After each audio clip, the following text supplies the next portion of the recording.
Hello and welcome to another episode of 33 Strangers. I'm your host, Michael Abney, and this is a podcast for founders and mission-driven creatives around the world that are building something meaningful inside of it as everything else is collapsing around it and we're all trying to stay sane in the middle of it and just use what we know to help humanity through this space. And today I'm really honored to have somebody from Mount Shasta, California, a very special place that I got to visit about 10 years ago. And Alex, welcome to the show. My guest today is Alex Crenshaw, and you have the Zen Institute out in Mount Shasta, and we're here today to hear your story and talk about what you're creating out there. I'm really excited to get to hear the story. Thank Welcome. you, Michael. It's a great pleasure to be here in Mount Shasta. It's a great honor. Thank you for the opportunity and for your time. You are absolutely welcome. I just kind of want to dive right in there. Like, how did this start to occur for you? Like, how did you end up in Mount Shasta and the Zen Institute? Like, where did this all begin for you, your own awakening? Well, it began officially when I was 28. 28. I was working in corporate accounting. And then before that, I began to meditate, to read Zen books. I was in Mexico in a small town. And then I had the opportunity on May of 1999 to go to a Zen retreat in Mexico City. And then I met my Zen teacher there. And I felt the deep connection with him. And that's the important that meeting the right person at the right time. And that was on 1999. And after that moment, a few months later, quit my job and I moved to Rochester in New York a few months later. And that's what was my Saturn return. And 1999, according to the Mayan calendar, it was a big year for changes in humanity. And I confirmed that. So in a few months, I was in Rochester in my semi-monastic training. I was there for 7 years. And it was one of the best decisions in my life. I met people from all over the world, from Sweden, from England, from Scotland, from Austria, from Germany, from Finland. And it really expanded my mind to see that we all are one. Zen has nothing to do with religion, because I met pilots, I met priests, I met a nun, and it was a great experience, learning, knowing from other countries why people came to the Zen Center. They were looking for an answer, the answer to the basic questions of life. What are we doing here? What happens when we die? What is the purpose of being human? Why, as you mentioned at the beginning, why do we have so many problems? What is that coming? Yeah. And how do we, like, what do we do in the inside of it? You know, it's like, I believe we're all waking up to, or many more people are waking up to it now than ever before. And I started to, like, 96 to 99 was a point where I started having major wake up moments myself, and started down my spiritual path.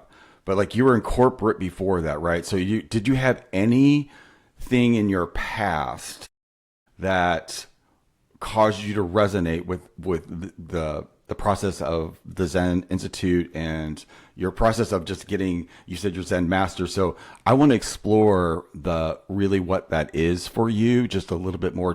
I want clarity, and I know people listening will want clarity too, because there's words that we think we know what the meanings of them are, but we really don't. They're just like oh yeah, but we have it framed incorrectly, if you ask me. So, like, what's your take on it, since you're in the middle of it and this was like the spark that attracted your awakening? What was it about it, and how can we frame that for our listeners today? Well, it was a process. For example, when I was at the Zen Center, I was planning to stay there my whole life. I love monastic training. I love studying, practicing, because Zen is not practice. It's not theory. You need to practice and to go beyond the intellect. Zen is known as the doctrine beyond the words. That's the mystical aspects. So the intellect is okay. It has its place. And I love that. But after 7 years, during my last 2 years, something began to change internally. And it was my time to leave, and I went back to corporate. I was in Charlotte, in North Carolina for 6 years. So I left the Zen Center in 2006. I found a job again in corporate accounting in a petrochemical company in Charlotte. I did my MBA at Wake Forest, but at the same time I began to volunteer with children, because that's an important aspect also. There are two parts of this journey. Normally we believe that the solutions to the problems in the world are in a monastery, going to monastery. Monastic life has its place. But to really solve the problems in society, we need to be here. For example, as I was telling you before the interview, at some point I live in Sacramento, and I was volunteered at the Sacramento Children's Home for 2 years. I was there every weekend for 2 hours with the children. At the same time, I began teaching Zen Buddhism at the Folsom State Prison. For people to know, the Folsom State Prison is the oldest prison in the US, it's one of the most difficult ones. Because in my opinion, Michael, if you want to understand the problems of a society, go to an orphanage and go to a prison. And you see what is going on. Because all this consciousness, that's the important part. Everything is consciousness. The human body, what we have based on the quantum field, 99% is energy, 1% is matter, is this flesh. In my opinion, people do not know how to use the mind. And that's when the Zen training comes, because I noticed that at the prison, even within the most difficult environment, I saw the transformation of the inmates doing this science of freedom. That was my first book, Zen, that I bought, that I read. Zen is the science of freedom. This is a science. And it's a process of the mind, understanding how the mind works, aware through nature, and how we can be in society. Because what I like from the Zen tradition, the highest adepts were in the middle of society. Zen masters were advisors of prime ministers, senators, politicians, because they knew we evolved in society. Well, how did you get from Charlotte to, was it direct from Charlotte to Mount Shasta or California? No, that was a good question. It was a process. For example, when I finished my MBA, it was a time for a change. And I said, I cannot continue this job because I see what is going on in the world. And I wanted to be more involved, doing more service. So after my MBA, I quit my job. Again, another cycle in my life, taking risks. Part of this journey, Michael, you need to take risks. You need to follow your heart and listen to that inner voice. It's so important. And that's when the science of meditation is so useful. You need to go quiet. And it came because I have a very stable job that I could do that for my whole life.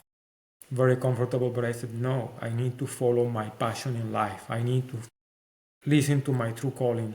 Quit my job. People told me, what are you doing? The US was still recovering from the financial crisis of 2008. People told me, my co-workers, think about this. What are you doing? I don't care, I need to do this. Quit my job after I finished my MBA in 2012. I crossed the US driving. The US is a beautiful country, I can tell you that. It's so beautiful here in the US. So I went from New York to California, and I was at the San Francisco Zen Center. I was there for 6 months, training there. And because I am an accountant, I was doing budget. I was working at the financial office there. And I met, again, great people. Because I came to California to explore the subconscious mind, which I found in my training in seeing other people, the subconscious is not explored. We need to understand how the subconscious mind works, because 95% of what we are doing is controlled by the subconscious mind. Meditation is okay, but I found that in my own journey, in my own process, that something was missing. Even when you meditate for hours, you still have these challenges. Where is that coming from? And I see that, and that's one of the problems that you find in spiritual circles, what is called the spiritual bypass. Yeah. I am great, I am very spiritual, but you see, the thing, what they do with their families in their personal life. I mean, are you enlightened doing what you do? That's very common. And that's because people do not work on the subconscious and working on the shadow. That's what I do a lot. We need to work on the shadow.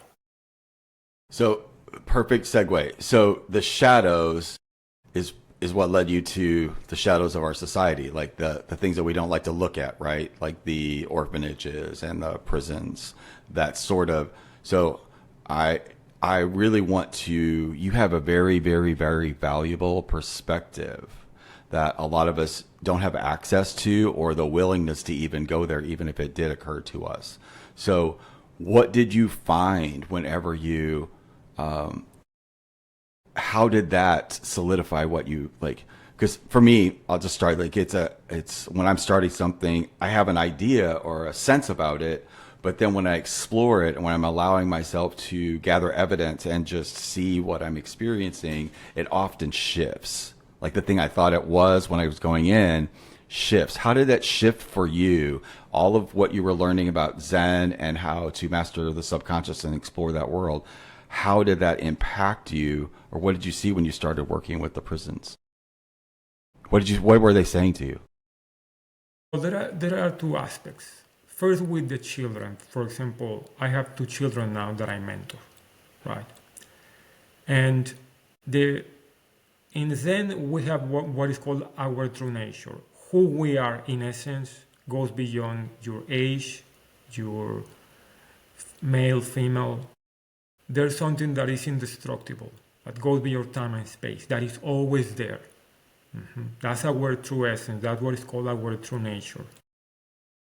In spite of that, but we are humans, we have, that is called the absolute. The relative part is you, Michael, I am Alex, male, female, and the point is how to combine this duality that we are here, why we are here. One of the lessons with children is the resilience of the children, no matter, because I work with children that have been really abused. But for me, they are one of my best teachers because you see the innocence that is always there no matter what. And in my case, as a CASA volunteer, or when I was at the orphanage, is to always keep that in the forefront. And that when you go to adulthood, always remember that never lose that innocence that is always there, even in the darkest moments. And then seeing that at the prison, because according to statistics, around 50% of the children in the foster care go to prison. Why? Yes, it's true. And because when I was at the prison, some of the inmates wrote letters, what happened to them. And you see the cycle, Michael. We need to break the cycle because people do not know how to use the mind. That's the key. And I witnessed the transformation of the man within the most difficult situations. So that's the point. We have so much power. And this is the point that I want to make. In the Zen tradition, there's a lot of leadership and ethics, integrity, because the problem in humans get corrupted. And that's the key, one of the key contributions of the Zen tradition. That is the reason in history they always work with people in power, because they know once you get into power, it's very easy to get corrupted. And that's when most of the problems begin. I was in Dubai 2 years ago, and when I was in Dubai, I realized we should not have poverty on the planet. There's so much money around the planet because people do not know how to use the mind, and people are easily controlled. I'm still reeling about that connection that you just made with orphanages and prisons. And what I'm real prisons is our mind. Yes, we all live And in a so prison. I've never connected that. Wow. This is a great Okay. example that I want to share. I shared the life of Helen Keller because of that reason. I gave a talk on Tuesday in Ashland because, as you mentioned, people do not make the connection. Helen Keller was a mobile monastery. She couldn't see, she couldn't hear, but she wrote 14 books, Nobel Prize, I mean, she was nominated for the Nobel Prize. She met all of the most of the U.S. presidents when she was alive, because people said, "Where is this coming from? All these achievements, this woman that is deaf and blind." Because when I ask people in the presentation, cover your ears and close your eyes for 1 minute, and let's see what kind of life you have. And just to give you an example, when the quarantine began in 2020, I read an article in the San Francisco Chronicle. The doctors were asking the authorities to stop the quarantine because the suicide rate tripled at the beginning of COVID-19. People couldn't take being alone in home. Because, and that's an example, people do not know how to use the minds, and they couldn't take it. Divorces went up during COVID-19. I mean, why? Problems in families. People decided to leave the planet. And you explained to me how this woman that was deaf and blind did what she did. She changed the world. Because it's all in the mind. And that's the key that we do not know because we don't have the tools to use the mind and to awaken our potential. And that's the mission of the Zen Institute. We need to do that. And that's what I do, working with children, learning. Because the basis of a society is the family. This noble institution, we need to maintain the family values. It's so important.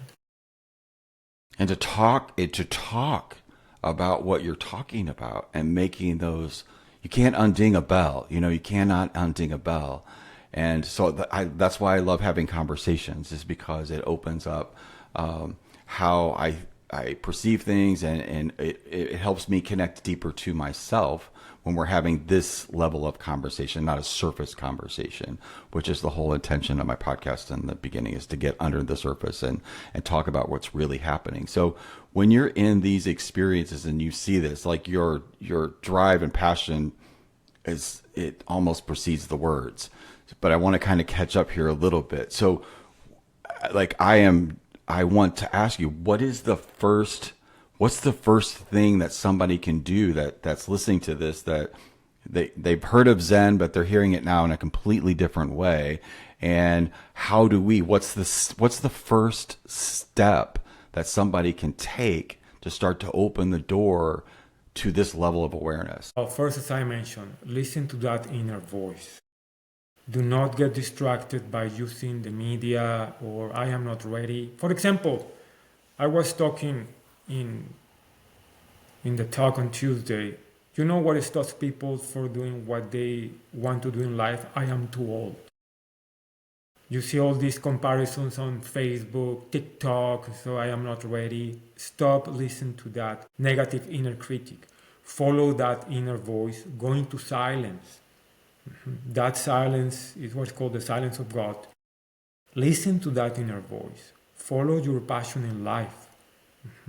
We are unique. You cannot compare yourselves to anybody. Our DNA is perfect. And now we have this great the science of epigenetics. Now they are confirming what all these great mystics said.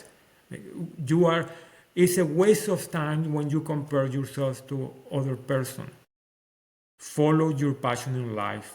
We are unique. We all have a unique mission in this lifetime, and that's our goal, to reconnect with that mission, listen to that voice, and take action. So how is this different from meditation? Or how does, obviously you have to take what you just said and put it into reality, like a practice. You have to I'd have to set aside time. And, I do that for my own meditation, how I'm doing it that particular day. Sometimes it's twice a day, but just able to presence myself before I do anything. And actually that's just taking a moment to be really clear about what I am intending that I want my experience to be, or my interaction to be in that moment, like taking those little resets during the day. Do you have a practice, or is there something that you offer people that you're working with to begin to that journey of connecting deeper with themselves? Yes, is the meditation practice. Because you need to become the witness. It's like, for example, in the chemical industry, in big industries, to solve a problem, you need to first understand the problem. How can you solve the problem if you have no idea that it's there? You need to go into meditation to listen to that inner voice, to say, okay, what is going on in my life? Meditation is a tool that is going to help you to start to become the witness. Okay, what is going on? Let's say you are going through a difficult situation at home, divorce with the children. What is going on? Meditation is going to help you to create the space so you can start to separate from the situation. And then I offer the tools with the subconscious mind how to deal with that situation. For example, how the mind works. We only use the potential of the mind most of the time is very little. So we need to increase our potential of the mind through meditation first, to understanding how the subconscious works. One of the trainings that I offer is called Mind Mastery, the science of self-empowerment. You need to understand the map of the mind, how the mind works, the subconscious, the conscious, and the relationship with the human body. Because the human body is a reflection of the subconscious mind. So those tools I offer my clients and companies to start to address this issue. But at the same time, Michael, we cover a lot integrity, what is called a genuine human being. Another word for Zen is a genuine human being. How do we define a genuine human being? Because once you start to awaken that power that is there, it's very seductive. I like to read the Wall Street Journal almost on a daily basis. And you see all these great CEOs, very capable, very smart people that manage billions of dollars, and they change, societies based on their decisions. They went and they make one mistake and the whole career goes down. A great example, when I was training at the San Francisco Zen Center, one of the priests, she was an ex-vice president in Silicon Valley. And I asked her, can we take all these principles to Zen, to Silicon Valley? And she told me, it's very difficult. It's very competitive there. It's going to be very difficult to take these principles to Silicon Valley. That tells you a lot. Interesting, isn't it? Yes. And yes. See, you mentioned at the beginning about the problems. That's really the first thing I think a human being realizes. Like there's coping. We're all taught to just cope with the problems, but you and I both know the problems are really coming. They're coming out in that form to grab our attention. So we dive deeper. Is my take on it. Interesting to understand how you see, everybody's got their set of problems, and like used to, when I was first starting to wake up, that would really short circuit me. It would really take me out. It would take me days to recover from something that came out of nowhere. Because whenever you start to wake up, things fly at you a lot faster. Or it's about my experience.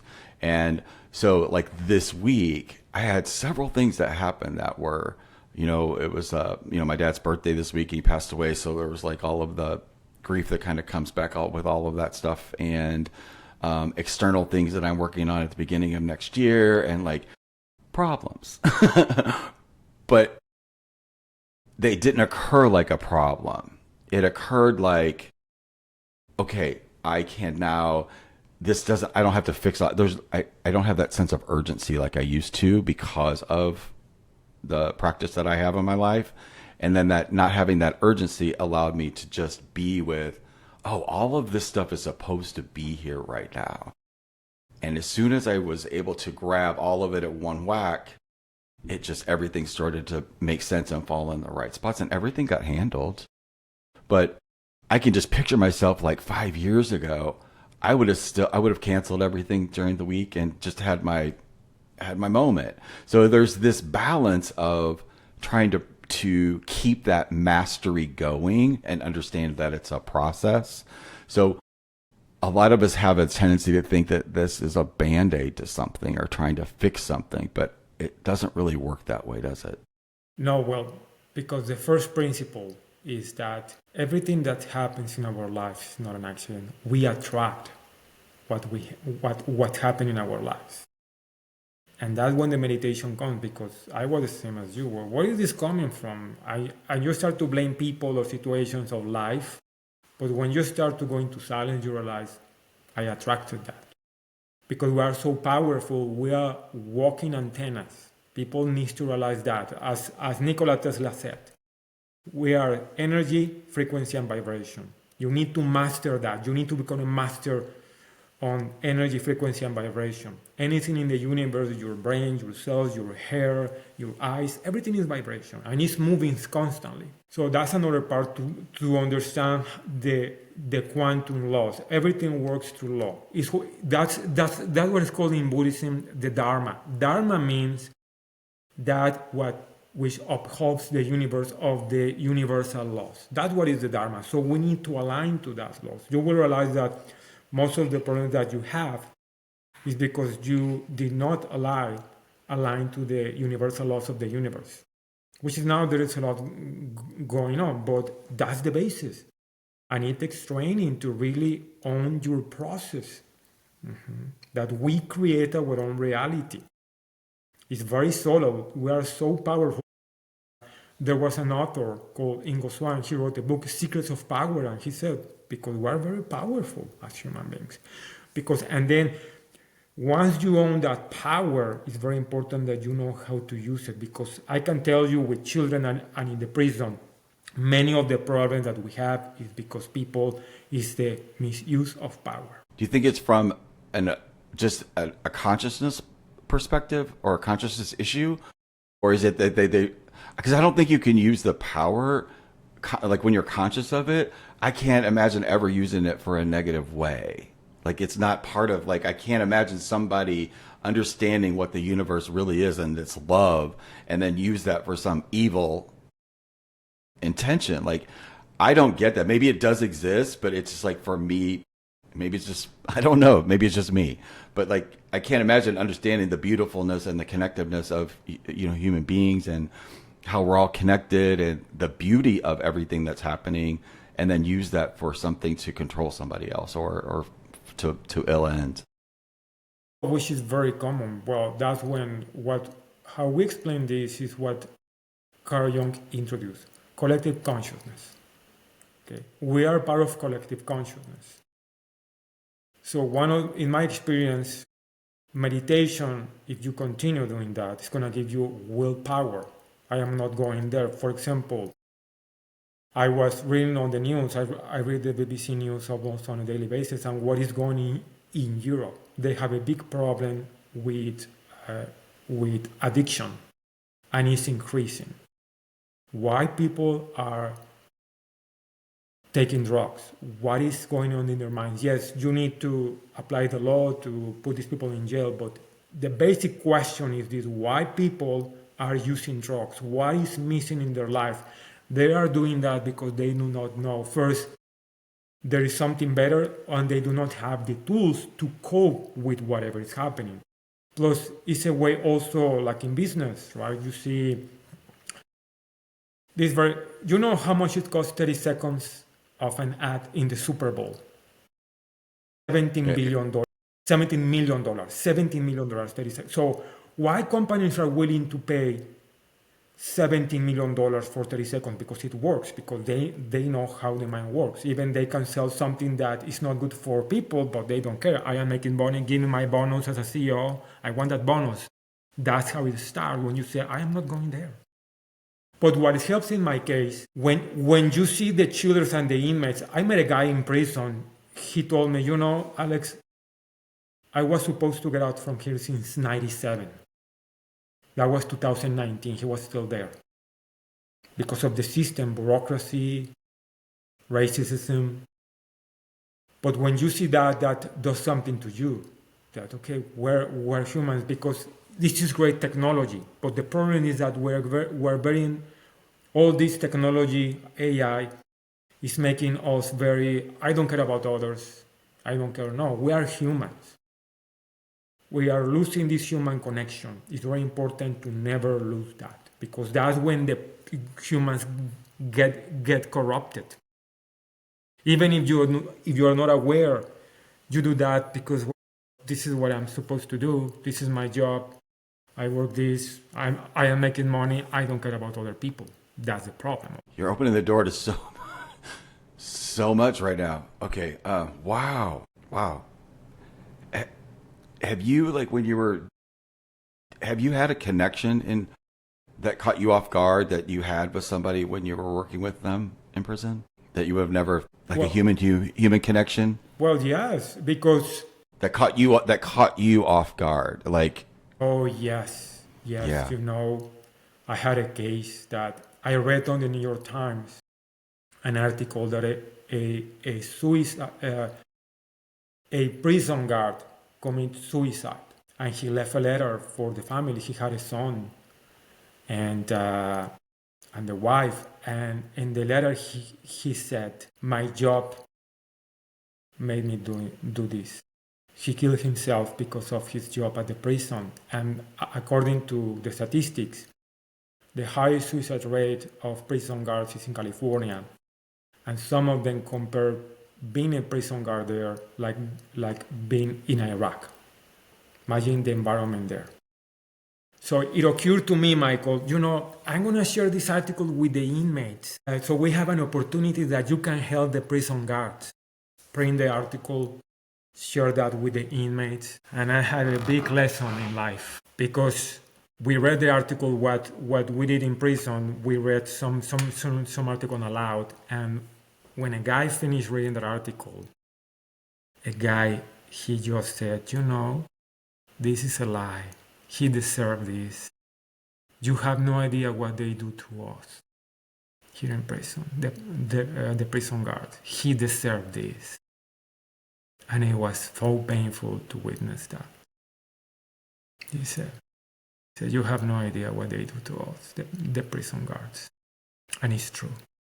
So that's human nature. because they lost their connection to humanity, but and it wasn't about money. Point. I mean, I Yeah. cannot do that, but that's happened there. And that's prisons, when you see that objectively, is human nature. Very intense, right?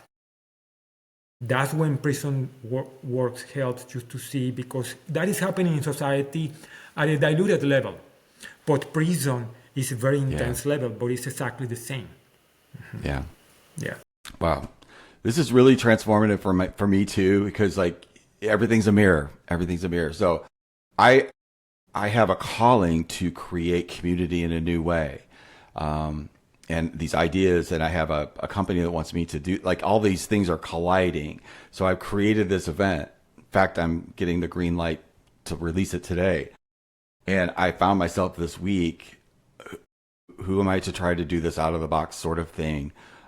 What's the connection? Like, why would somebody want to? Because bottom line, I feel we need to recreate community in a new way and start from scratch. And I know that we have to trust each other. That's the first pillar. We have to trust each other. And for the trust to be there, we have to get to know each other in a deeper way than these surface level questions. So I created an event. It's called the 314 experiment. That's the area code where I live. And 250 people are going to come in January, and we're all going to create a context and then go out in the lobby and interview each other with these deeper questions to get to know each other as a community and share our experiences about what that was like, to create that first step of taking that to a next level. And I have been in my head about, who am I to do this? What's this 60-year-old guy getting in front of, like, I should be retired. Like, all of the things that you just talked about on this whole thing, I've experienced this week in some level. And you just really inspired me today to, like, screw that. I'm not listening to that voice. And I just want to thank you. And you also said the thing that I needed to hear about my why was because when we lose our connection to our humanity, that's when everything starts to really fall apart. And that's when I'm a stand that doesn't happen. So thank you for, like, giving me the clarity of that today, because I'm going to take that. So I really appreciate it. I had some other questions, but, like, you blew me away with, like, it went a totally different direction, but I'm grateful for that. Is there anything that you would like to leave us with today? I mean, this opens the door to a lot of questions. I think we just need to still. I can't wait to listen to this back when I edit it, because I know I'm going to hear this in another way. Normally, I don't get so deeply impacted It's not the right word I'm looking for, but it just really, you moved me today. That's what I'm saying. So your presence moved me today. I want to thank you for bringing that to 33 Conversations today. I really super appreciate it. Is there anything you'd like to leave our audience with before we go? Follow your inner call. You have so much potential. You have no idea what we can do, especially when we serve others. And life is gonna support you. I tell you that by experience. I got a lot of support coming to the mountain that even people, how do you do it? Many people want to come to Mount Shasta and they can't. It was so easy for me, but because I am aware of my mission, follow your inner voice, that inner call. Do whatever it takes in your lifetime to do it. Follow your passion. Well, you did that for me today too. So thank you so much. Wow. Didn't see that one because I was not on my bingo card today, but I really appreciate the universe giving that to me. And I want to thank all the listeners out there that are listening to the podcast. I really appreciate it, and I see it, and I thank you. And go out and have an amazing conversation with somebody you don't even know today and get to know them on a deeper level. Yeah. I don't have anything else to say except for I'm going to see you on the next conversation. Bye, guys.